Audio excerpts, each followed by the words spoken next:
What's up, homies? So, starting the 0.5 to 2 ETH challenge. Now, the last thing you want to be doing is just jumping in and going, yeah, let's buy this stuff, let's buy that.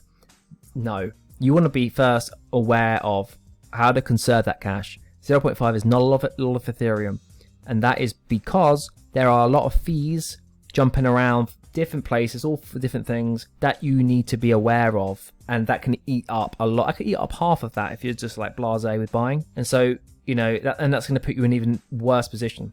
So that's why starting with less Ethereum is possible. But when I started, I was just like, yeah, okay, yeah. And before you know it, you are spending more and more and more money on fees. And now that I'm a bit more advanced, I mean, I'm not really advanced, intermediate, I guess. I am like, right, okay, I won't do that. I'll do that. I'm kind of, there's little things that I've tweaked that's going to save me fees in the long term.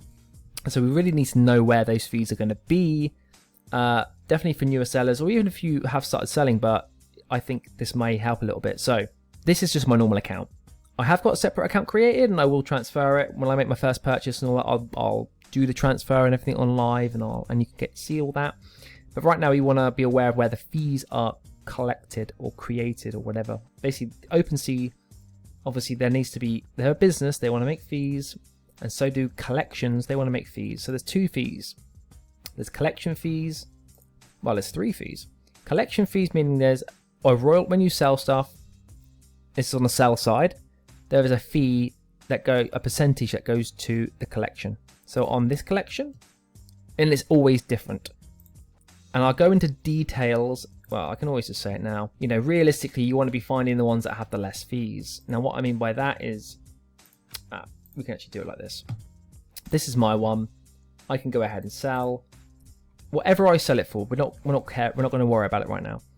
There's a service fee, which is 2.5% to Opensea. That is fixed, and that is across every single NFT you'll sell. It will always be 2.5%. That will go to Opensea.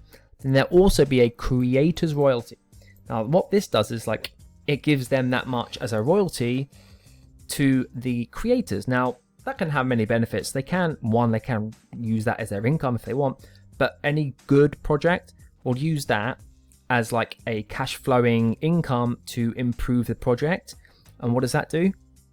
If that then goes through and improves the project gets better. There's more interest. It has blah blah blah. The price goes up. In theory, of course.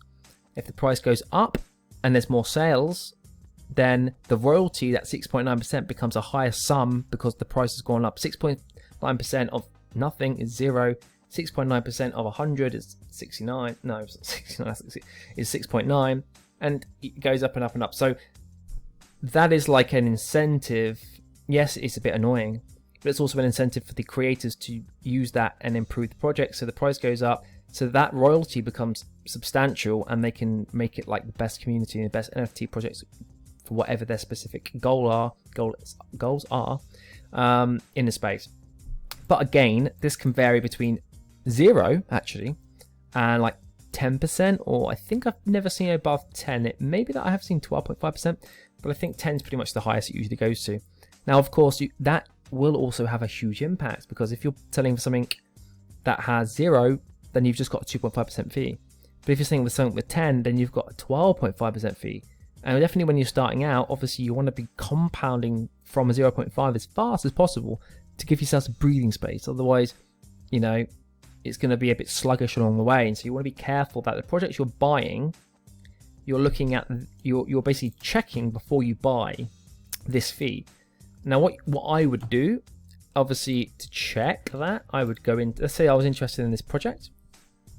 I would go into buy now. I would click here. I'm like, oh, I like this. Click here, click the buy now, go into it. Don't click confirm, but you can see the royalty is 6.9%. That is the way I quickly engage if it's a great project for fees, as in, is it 2.5% or 0? 2.5 is usually I've seen 0 once. 2.5 is very good. 5 is still good, and 10 not great. So you want to be aware of that and maybe go, you know what, that's too high right now. I'll keep it in mind, the project, for later when I've got a bit more money to play with, but right now I will not worry. So you want to be careful that when you're buying stuff, you're basically aware of this. Now, something else that you need to be aware of when you first go to sell, I can't show you here because I've already got an account that's been active. The very first time you go and buy something on Opensea, that's it, you've never bought anything before. Opensea almost charge you like an initiation fee for the platform. I think of it as like a one-off fee for lifetime access on the platform, even though it's just, I don't even know what it's actually for. And it'll be, I think I did an example in the other day, and it was like $150. And so that might be something that I add on top of my 0.5 ETH, because it is a one-off initiation fee, and then you never have to pay that initiation fee again on that account. So if you then create a separate MetaMask account, as in they're all under the same thing, they're all under here, but I've just got like them in a like a line, one after another. They're all going to then incur fees if you keep using multiple accounts. So that's why one account or two accounts is probably best, because you won't end up incurring the same fees over and over again, just burning through extra capital. So that is something you will have to pay on a new account, but it's just a one-off, and then it's never going to happen again. So that one's really quite easy and simple. You can't get around it. That is that. Okay. Now, let's say we bought something. We've looked at all the royalties. We're like, yeah, cool, we bought it.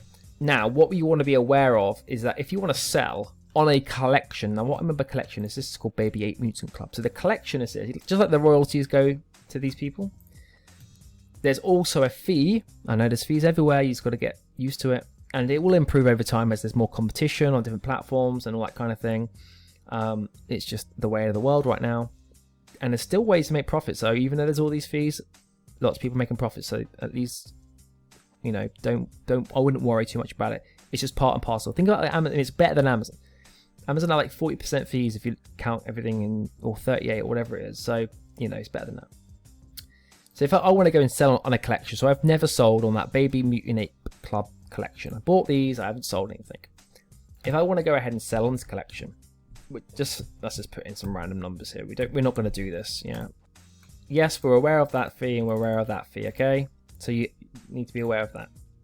We're happy with the fees that, you know, because you can go and do some calculations after. You can go, oh, if I sell it for 0.3 minus like those percentages, then of course you can work out.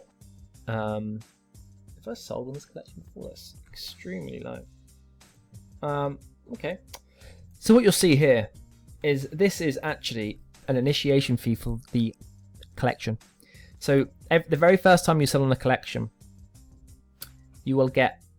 I'm going to reject this. You can see there's a fee. There'll be a fee to access the ability to sell on that collection. So there's another fee there. But once you've done it once, every time that you then go to the list to sell on that collection, it is free. Okay, so I will give you an example. I have listed this Midnight Breeze 0.4. It is now live and ready to sell. Yeah, I'm going to go on this Midnight Breeze. I have not sold this, as it's just chilling. I'm going to set a real short date on this. So basically, I'm going to actually do it now for you. I'm going to just set it as like 1 day, because yeah, that would do. Let's just put like 1 ETH. I mean, we're being silly here, but let's just put 1 ETH.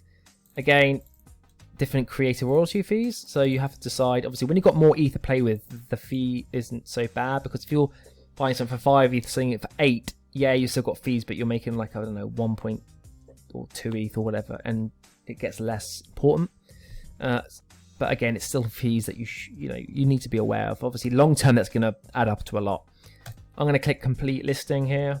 And I will talk about this in a bit more detail on another video, I believe.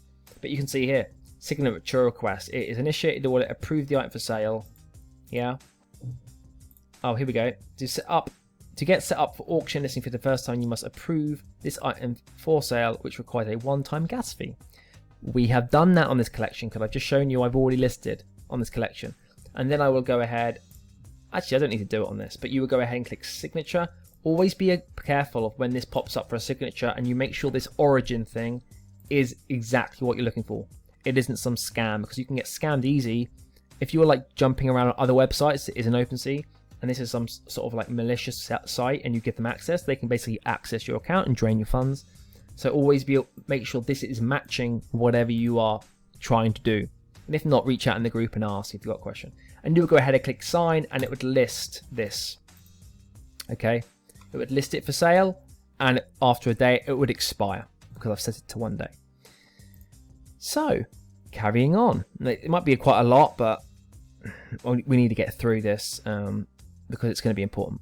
So another thing that I did at the beginning, which is the worst thing I ever did, when I was listing things for sale, so that I've got through all those initiation fees, I'm ready to sell, I'm happy with all this, I would go like, okay, I want to sell it for 1 ETH, or that's just, you know, obviously back then it would have been something like, I don't know, that. It defaults to 6 months, okay? That is the default. And I was like, yeah, cool, complete listing and list. The problem with doing that is, and you might be like, yeah, let's just leave it at this price, all good. Now, I'm going to give you an example. I'm going to show you the ones. So this is listed, 0.4. Apparently it's not listed. Okay, let's find one that's listed. There we go. If you want to go ahead and cancel that, you're like, oh, do you know what? And why would you cancel it? You feel this is actually now too cheap. You want to raise the price. Well, look what happens. You can lower the price for free, but you can't raise the price. So if you're like, actually, I don't want to sell it for that price, I want to cancel this, it's too cheap. You know, you've noticed like in crazy, like, I don't know, the most famous person in the planet is buying them or whatever, and you're like, crap, it's going to be worth way more than that. And you want to cancel, look what happens. Oh, there's gas fee, $62. Look at all these fees that, you know, if you had multiple things happening in 1 day, look at all these fees that you could be incurring just by like doing things wrong or not understanding things properly. And I'm going to reject, of course. So how do you get around that? How do you, you know, in that sense? Well, okay, this is how you do it. You know, that's set for, I don't know when it expires. Actually, it probably says here, January 12th, yeah? So I've put an expiry on this. And what happens after the expiry? This disappears and it is not selling anymore. It is not for sale anymore. And that is a way, and that's for free. You don't have to pay. So I've mitigated that cost by adding a short expiry, because you as soon as it expires, you can always go and add it back again. You know, I could come onto this and literally go sell and put like a day. Yeah. You know, you can go, I know it's got, yeah, 1 day. And if this time tomorrow it doesn't sell, that's fine. I can reevaluate what I want to do tomorrow. I can put it back on exactly the same. I can go and relist it again. It's free because I've already listed that very first time on that listing. Every single time after that on that listing is free. So I can keep yo-yoing. You know, it expires, list again, expires, or just leave, or don't worry about it. You know, just leave it. As in, you know, don't list it for sale. You're holding it, kind of thing. And another thing, you know, that could be incurring fees is that if you have something listed like this, even though that's not actually listed, but whatever, and you want to transfer it to another account, you want to move it to your ledger. This is later on down the line. So I've got a lot that I just like stuck with prices because I don't, when does it expire? April. So now I can't change the price until April, and I can't transfer it because if I want to transfer this to like my ledger, so I want to keep it secure because now I've been doing this a while, I'm like, yeah, let's move some to my ledger so it's more secure. I've got to actually pay a cancellation fee to cancel the price, and then I've got to pay a fee to transfer it to another wallet. So I've got to pay 2 fees to move this thing, and I'm like, god damn it, all these fees coming out my ass, you know. Like, definitely when you start building up many different NFTs, like loads of these are kind of not junk, but like, you know, some of them aren't, but yeah, these are cool. I like these. There's things I need to move around, but the problem is every time you move them into different wallets, there's fees, and so I'm like, do I need to move that? You know, what's my plan? Am I holding this for long term? Am I not? Yeah, like real long term. I mean months.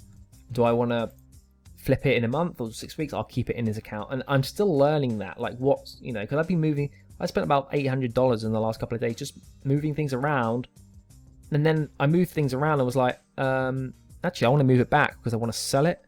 Because to sell stuff and to do certain things, you've got to actually pay gas, and oh man, even now it's a disaster. But I'm just trying to keep it as easy as possible for you to understand, guys. I know this is probably a bit full on already, but you know, this is a new thing is to learn. It's going to be a bit intense to start with, and once you've got through the nitty gritty, it should be a bit more plain sailing. Now, a way you can get around, there's not all doom and gloom.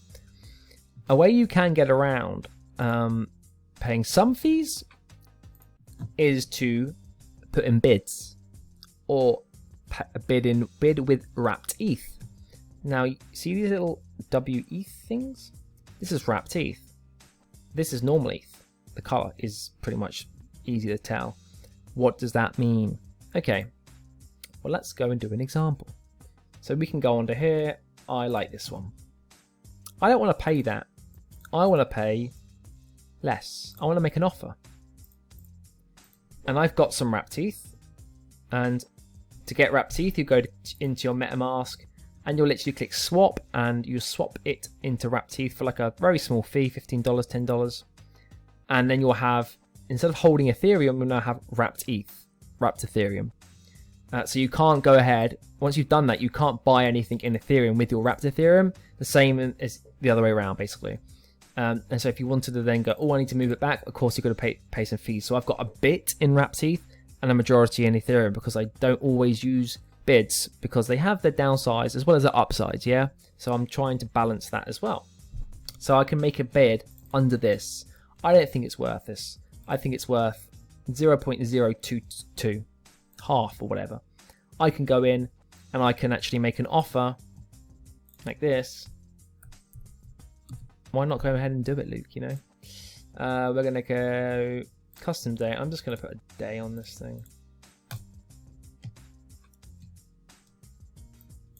And the great thing about wrapped ETH, I told you earlier that I've never sold in this collection. I've never bought in this collection. Oh, this wouldn't happen if you're buying, so ignore that part. See, even I get confused after a while. But basically, with wrapped ETH, there is no fees. That's what ultimately what I was trying to say. You can put in as many bids as you want, even though I've only got 0.3 in my balance. You can put in loads of bids, like way above that balance. And once they're filled, like if you filled that balance, the rest expire. And so you can just like burn through, but it takes a lot of effort as well to put in bids on every single project. But I could go ahead and sign on that. I'm not going to do it today. And it would put in an offer on a project. Now, what does that look like? So let's go on this. It's got an offer. Offers appear in here. People can put in offers because they want to do this. They want to pay this kind of value, yeah?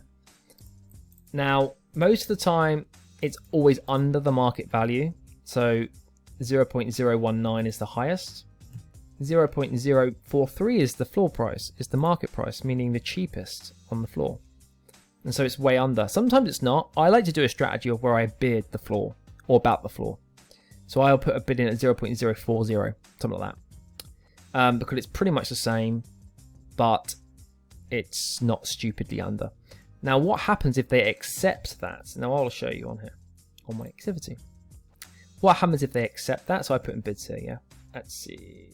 I haven't done one for a while. It doesn't matter. Maybe I do have some Onis, yeah. So I put in this offer on this ON1 Oni, and he accepted it. Oh, you can't see it there, but what happens is when I offer exactly what I want, 0.6. When the person accepts that offer, they pay the gas, not you. So usually when you buy, and you buy with Ethereum, you've got to pay gas fees every purchase. But when you use wrapped ETH, there is no gas fees for you, so you are avoiding extra fees. The issue is that 1 in 10, 1 in 20, 1 in 30, probably 1 in 30 get accepted, even more 1 in 50. So you've got to be putting in a lot of bids. Not only that, it's because people don't want to pay. People don't want to accept the gas fees. Basically, that's the one. So obviously we don't want to pay it, but they don't want to pay it either. So that's why it's not crazy that people accept offers, and it definitely doesn't happen in this instance. Now, what I'm going to show you is that same collection we just went on to, the Baby Ape Mutant Club. When there is high volume, how do you know that? Go to activity. Hover over here. It's had 1,295 sales just today. And you can see like how often they're getting sold. That means if I list at the floor, yeah, it's almost going to sell within a minute, 2 minutes, because people are going to be buying off the floor. Like if we refresh this guy for a while, someone's going to buy him pretty quickly. It's going to embarrass me now, and no one's going to buy them. Someone's going to end up buying them because people are looking to, you know, if it's popular, which it is, a lot of people are buying. The floor is going to get bought first. The cheapest is going to get bought first, and it's just going to carry on like that. Yes, people can list cheaper than this and all that, but this person shouldn't worry. And if you go into here, you're going to see almost 0 wrapped ETH accepted. You would see it in here because there's just no need. People are selling so easily because there's so much demand for this. Now, an example where this works well, and I've you know, a lot of these things that I've been learning as I go, is fuck crystals. Yes, that is the word. Fuck crystals. By Falkrender. I had one of these. I sold it at 1.69 2 days ago. Don't believe me. And I pretty much broke even on it. The reason I sold it is because I didn't like my fuck crystal. It's here. This is the one I had. It wasn't sexy. I'm just going to quickly show you. I know that's like, you know, but look at these cool ones, man. Look at like this one. Like even this one's 50 times better than what I had. It's got a face in it. How cool is that? And it's, you know, it's cheaper than what I sold mine for. But anyway, the activity, the number of sales on this project is not high. Now, recently it's gone up. Like you can see these spikes. You can just go back and back and back and back. You can see here. But look at the number of sales. 11. Yesterday, 1. Day after, 2. 12. Yeah. And so what you can, well, you can't see it actually. The example doesn't work. But you can see there's more wrapped ETH offers being accepted. 2.9. This one here. It's not gonna. And again, you can see it's not abundant. This one here. Wow, that's cheap. I don't really get that sometimes when I see cheap ones like that. That one's clearly like a oh, these are clearly like, sometimes people like, you know, I might be like, oh, if you do a deal, I'll give it to you for like free, and they're doing deals, so kind of ignore the weird looking things. But you can see how many wrapped ETH offers are being accepted actually that are like normal prices. Again, ignore that. And that's because literally the girlfriend just interrupted me. I mean, it's like the 9th time I'm recording this video, so sod recording again, and we're just going with it. So you can see that there's a lot more offers being accepted. Now that's because the volume is low, the numbers of sales. And what does that mean? That means if you are looking to sell this, you've got to pretty much be the cheapest. And even then, because people know there's not many sales, they're probably going to potentially be cheaper again, like kind of undercut a bit. Or pick, obviously, a nice one that they like. Now, I had a shit one. And that's why I wanted to get rid of break even. And I got rid of it at a decent price because I saw Falkrender tweet about it. It bumped the price up. And I was like, let's get rid of this crap. No, it's not crap. It's amazing. But I just didn't want the one I had. And I want to buy back in at like 1 ETH. That's the plan. But again, that was a rookie mistake that I made a couple of months ago with that. So we're good. But it's more likely to be accepted at like 1.2. Because this person could be sitting here for ages, like days, and some people want to get rid of it now or quick. You know, they're listing it for, this person's making a loss. This person bought it for 3 ETH, you know, and you can see the prices people bought it for. And it's like, imagine if someone puts a bid in at 1.2, and then someone in the minute goes, oh god, there's like no sales per day. I'm going to just list mine cheaper than this, and then another guy goes and lists it cheaper than that. Yeah. Then this guy's like, oh, so that I'll just accept my 1.2 offer, pay the gas. And again, the gas on larger projects cost is the same. So it could be $70, $80 on a 6,000, 4,700 price project. So again, not only the volume, but the price is making the appeal of offers less. Making basically the appeal of offers not that much different. You know, getting 4,750 back or getting 4,700 back, not a massive deal. But obviously on smaller projects, it's important. And with wrapped ETH, you can't do it on busy projects. Now the flip side of that is if you get accepted, it may not be easy to sell later because of the same issue. The volume isn't as high. It doesn't mean that the volume doesn't change. Okay, like we looked here. You know, you could be buying here or whatever, and you're like, oh my god, no sales. But then there are days of 14, this one of 54, 18. Yeah, it does go up in that, but you got to be accepting that that could take a while to sell potentially, unless something crazy happens and the price skyrockets or whatever. But you have to be aware that yes, you can get in without gas on a wrapped ETH bid, but that's probably because the volume isn't as crazy, and you might get lucky. Hey, it's worth putting the bids in, and giving it a go.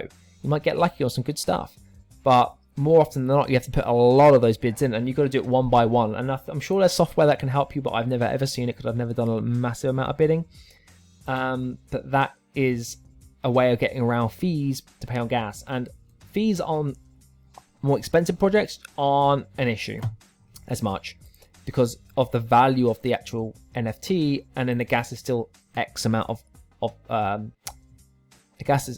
dollars, irrespective of the price.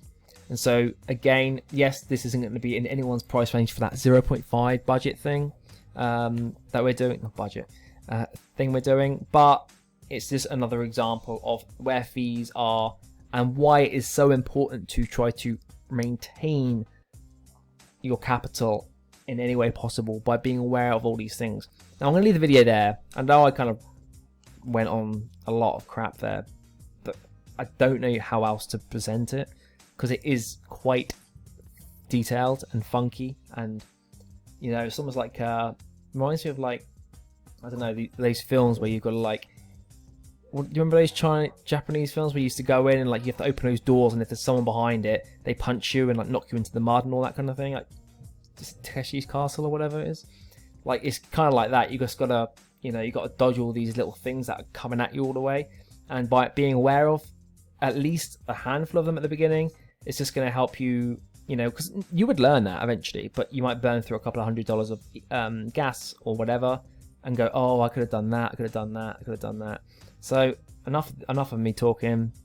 Hopefully you actually got some insight into the very basics that you need to be aware of before you even start trading on a small budget. In the next one, I will definitely make it a little bit more fun, but really you've got to cover the basics at the beginning so that people actually don't lose all their money. Because what would happen ultimately is if you burn through too much ETH in fees, you're going in the wrong direction. You're not making a profit because you're paying all these fees up front. You're selling stuff, but you're not selling it for enough profit to cover the fees that you've been paying and all that kind of thing. And so really you need to just take your time at the very beginning and learn. And it will work. You can follow me along, of course, before you even try anything. And it'll be exciting, little bit of fun. And as these videos progress, it's going to get a lot more chilled and a lot more entertaining and a lot more exciting, rather than all this technical crap at the beginning. But it's a necessity, so let's gotta deal with it and move on. So anyway, have a great day everyone. That's the end of that, and I'll see you on the next one. Bye.